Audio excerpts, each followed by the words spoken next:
agree with the question, okay? First one, do you agree with Senator Crapo and Risch approving aid to Ukraine? Raise your hand, yes. No.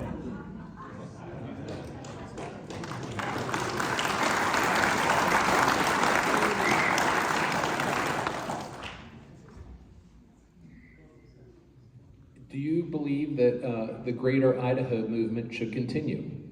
Yes or no? That's with Oregon joining Idaho. These are questions from the audience here. Is there a plan, or do you agree that something should be done to keep bills from being stuck in drawers during a legislative session?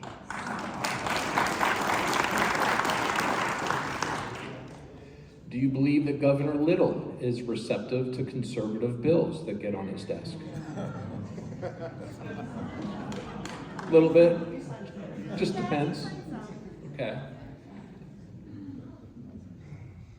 Do you think that there would be an appetite in Boise to introduce legislation so that if people needed blood, they could get blood that did not have vaccinated blood in it? Is there an appetite? Yeah. An appetite? Yeah. Yeah.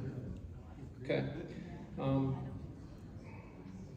Do you believe that the Idaho Freedom Foundation score should be the primary factor for determining the legislator's effectiveness? Yes or no? Everybody scores. Yeah. Okay.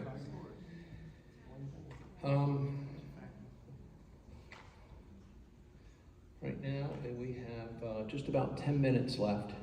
And so what I'd like to do, assuming everyone gets reelected, which many of you have a good shot at that, just give 1 minute to the audience of what you hope to accomplish at the next legislative session. And I'll just say thank you at the 1 minute mark.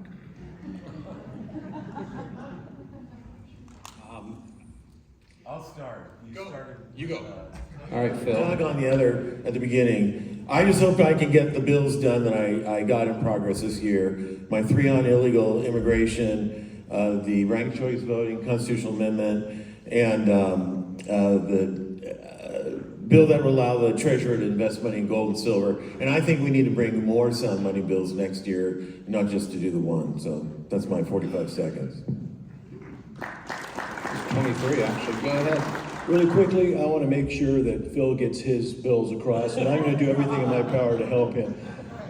Other than that, I hope to be reelected. So my biggest thing is to get back down there and to move the ball a little bit further regarding the process changes we made in JFAC, so we can further hold accountable our state government and our budget process and provide the kind of transparency that I think is needed for us as a future state moving forward. Also, I'm going to continue with my efforts towards medical freedom, and I hope I'm back down there in Boise next session. Thank you.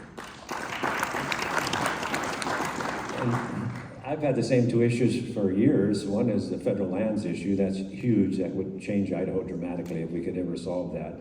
The other one is parental choice in education. At the education system, look at what's happening in Columbia and back at that's from the indoctrination that's happening in our institutions of higher learning, and now that's filtered clear down into the grade schools. So education must be reformed. We're losing our country through the education system. So that's big. I think one of the best solutions I've seen is parental choice. We're getting more and more choice all the time. It's a slow process, but there again, the charters have done well. We're doing some good things. There are different options, but I'd love to see basically state funding to parents' choice in education.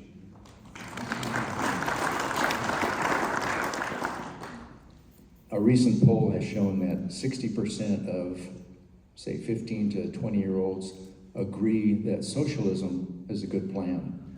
Now, where did they get this idea? It's certainly not from you parents out there. If you look at us, most of us are silver-haired statesmen. The next generation is going to determine what's going to happen, not only in our county, but our state and our country.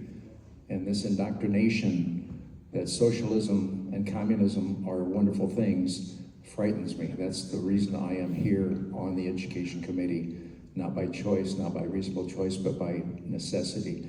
If we don't straighten out the education system through competition, the next generation is going to be in effect putting us in jail, at least economic jail, if nothing else.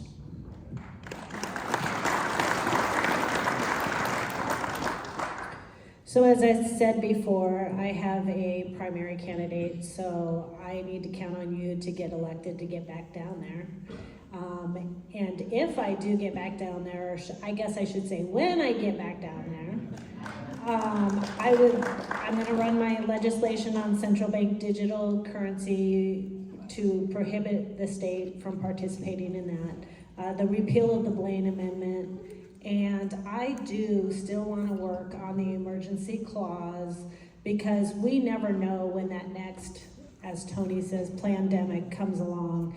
We need to make sure that the governor understands that he has X amount of time, and then he has to include the legislature back in there. And although we passed a constitutional amendment for us to call ourselves back in, we set a super high bar, and we haven't been able to do it yet. So I want to fix that emergency clause as well.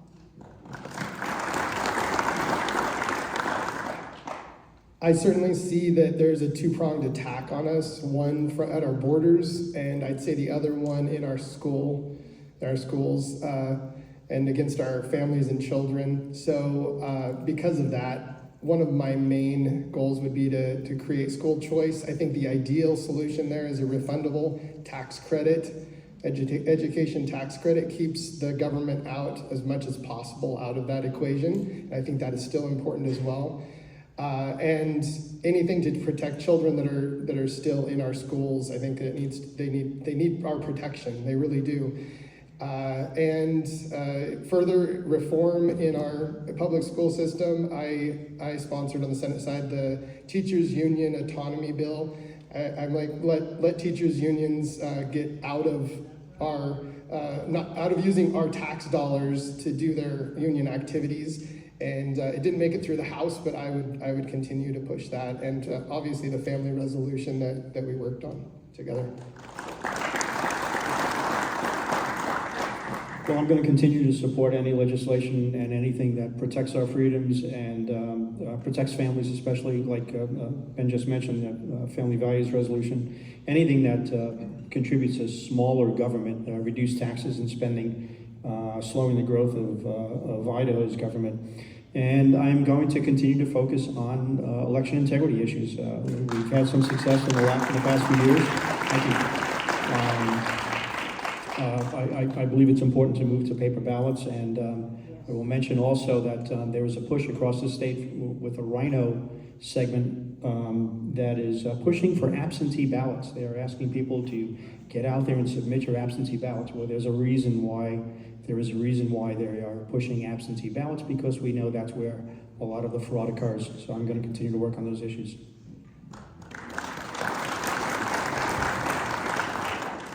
So my germane committee is health and welfare, and so I see a lot of things coming through on that side. And I think one thing that I don't think we've done enough, we've made strides, but is medical freedom. And I think that, you know, with what we saw with the pandemic and the power and control that we saw, I think if we can expand more freedom for our constituents there, that's a huge focal point for me. And then immigration. I think that's one of the biggest issues we've seen. So how can we empower our local law enforcement, and what can we do as a state to disincentivize people from being here illegally, to keep our state for folks that are here illegally? So. 16 years ago, there was a little bit of a revolution that went on in Idaho, and that was that the precinct committeemen started to come in a more conservative bent.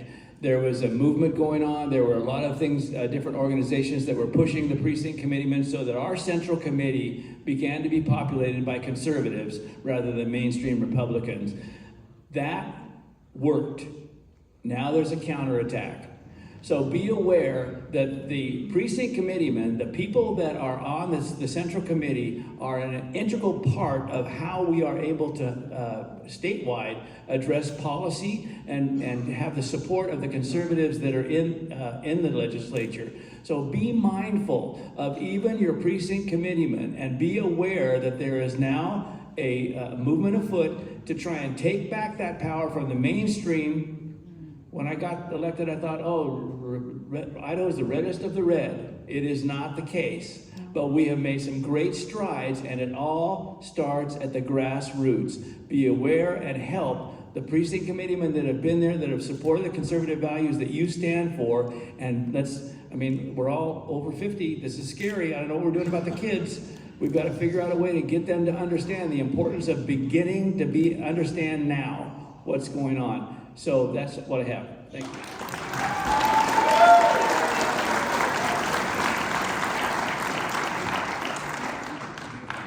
Let's see, last year I ran a joint resolution to amend the Constitution that would make it harder for special interests, typically out-of-state liberal special interests, to get questions placed on the ballot and then to lie to the electorate about what they would do and get our laws changed for the worse. That's what's happening this year with ranked choice voting. This is likely going to be on the ballot. We're going to continue to see things like that. I saw an interview of a Democrat just yesterday. I believe she was on the steps of the U.S. Capitol. She's from Boise, who was out there making a grandstanding on our case relative to pro-life. They flat out say they're going to use that mechanism to try and take down Idaho's pro-life laws.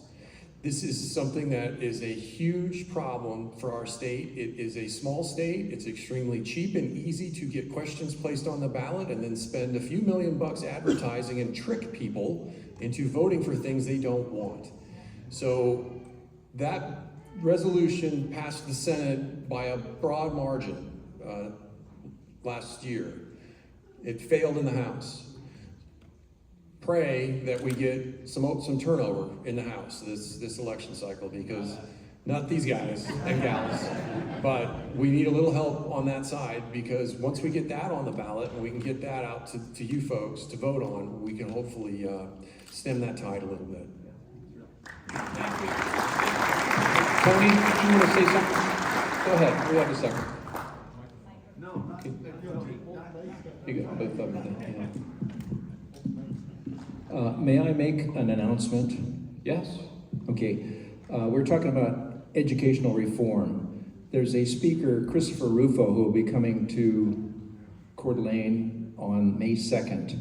He is all about reforming and reviving American education. It's going to be a benefit dinner and a fundraiser for the latest charter school here in Kootenai County. It's the Kootenai Classical Academy, which follows the Hillsdale program, the Hillsdale curriculum. And I have a bunch of flyers here with the dates and information on there. I would encourage you to find out more about this. Charter schools are one of the best of the worst here in the public education system. There's no other private or public schools that have waiting lists for parents demanding the services that these charter schools provide than charter schools. So it's important that we support them. Thank you for the opportunity. Just with a closing thought here. First of all, I would